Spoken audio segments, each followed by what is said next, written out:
what you're seeing right now is basically you have a lot of geopolitical tensions building also in Asia. So there's been capital inflows to the dollar from Japan as well as from Taiwan and Southeast Asia in general as well. So that's what the capital flows show. As far as the geopolitical issues in the Middle East, a lot of people think that the embargo, they listen to the propaganda that, the blockade will cause Iran to collapse. That's just not the case. But the other thing that people have ignored and are maybe not familiar with, you mentioned debt. We may find the first crack in the sovereign debt crisis in the Middle East. Most people don't realize, but during COVID, oil went down to $6.50. That's when all the Gulf states ended up borrowing extensively. So what Iran is really doing with attacking Dubai and the Gulf states is that if you cannot service your debts because you can't sell the oil, then you're looking at, I believe they're trying to create a banking crisis. And the Western press doesn't seem to even understand that. It's all about tankers in the Straits of Hormuz, etc. So Iran is playing pretty much 3D chess at this stage. They clearly made the largest stockpile of ballistic missiles. Sources that I have there have basically said that they still have probably 70% left. They've used drones and changed warfare in the sense that by sending waves of drones in, it forces Israel, etc., to shoot up Patriot missiles, which cost, over $1 million a piece to take down a $30,000 drone. So I think at this stage in the game, gold is backed off. It should find a low here even seasonally within, going into next week at the latest. And then it looks as though the geopolitical side is going to increase going into August. I know a lot of people focus on the U.S. because it's, the biggest debt. In a sovereign debt crisis, the U.S. will be the last one standing. If we look at it from a more practical perspective of not debt to GDP, but government to GDP, I believe that's the real test. So if you look at the United States, about 35% of GDP is consumed by government bureaucrats. In Europe, it's 52%. It's one of the highest in the world. And this is why you look at Europe, their economic growth is about half that of the United States. Europe is in serious trouble. And this is also why they're pushing for war as a distraction, because if they fail, and you're starting to see a lot of tension. Even Italy has told Brussels they should be issuing debt because they're having difficulty selling it. And that's the real problem.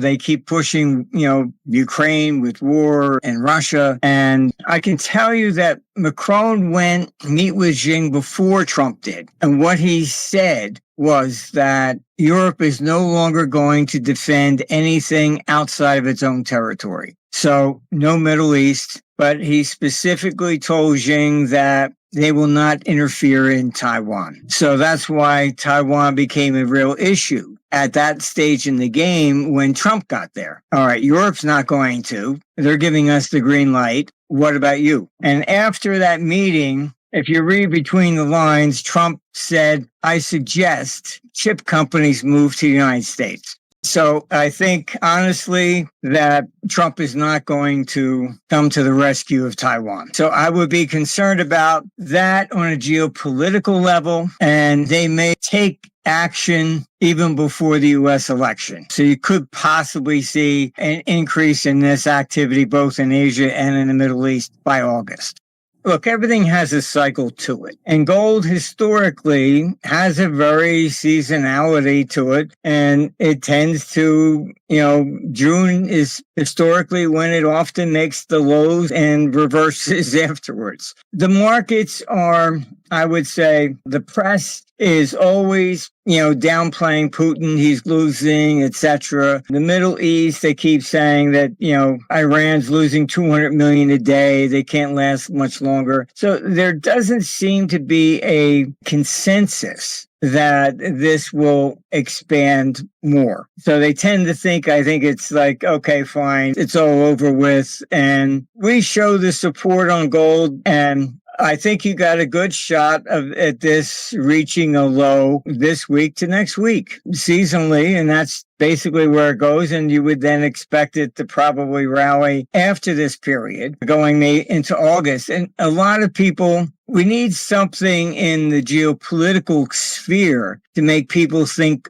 twice. And that may be China going after Taiwan, since Macron said, we're not interested, do what you want to do.